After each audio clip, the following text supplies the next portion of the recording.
દ્વારકાના જામખંભાળિયામાં લોકમેળાની તંત્ર દ્વારા મંજૂરી આપવામાં આવી છે। માહિતી દ્વારકા ખાતે આવેલ જામખંભાળિયાથી સામે આવે છે, જ્યાં લોકમેળામાં તંત્રએ મંજૂરી આપી છે। જ્યાં લોકમેળામાં બંધ ચકડોળોને તંત્ર દ્વારા મંજૂરીની મહોર મળી ગઈ છે અને મેળા કમિટી દ્વારા હકારાત્મક રિપોર્ટ સોંપવામાં આવ્યો છે। તો રાઇડ સંચાલકોને રાઇડ ચલાવવા માટે મંજૂરી આપી દેવામાં આવી છે।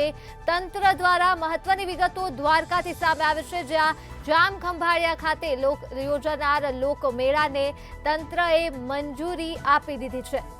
આ સાથે જ લોકમેળામાં બંધ રહેલ ચકડોળોને પણ તંત્ર દ્વારા લાગી ગઈ છે મંજૂરીની મહોર અને મેળા કમિટી દ્વારા એક હકારાત્મક રિપોર્ટ સોંપવામાં આવ્યો છે। ત્યારે રાઇડ સંચાલકોને રાઇડ ચલાવવા માટે તંત્ર દ્વારા મંજૂરી આપી દેવામાં આવી છે। દ્વારકાથી માહિતી મળી રહી છે લોકમેળાને લઈને, જ્યાં લોકમેળામાં બંધ ચકડોળોને તંત્ર દ્વારા મંજૂરીની મહોર આપી દેવામાં આવી છે।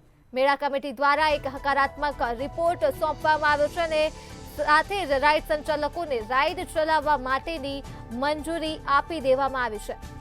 તો દ્વારકા ખાતે જામખંભાળિયામાં લોકમેળો યોજાય છે, જેને લઈ સારા સમાચાર સામે આવ્યા છે। તંત્રએ આ લોકમેળાને મંજૂરી આપે છે। મેળા કમિટી દ્વારા એક હકારાત્મક રિપોર્ટ સોંપવામાં આવ્યો છે અને બંધ રહેલ ચકડોળને તંત્ર દ્વારા મંજૂરીની મહોર લાગી ગઈ છે।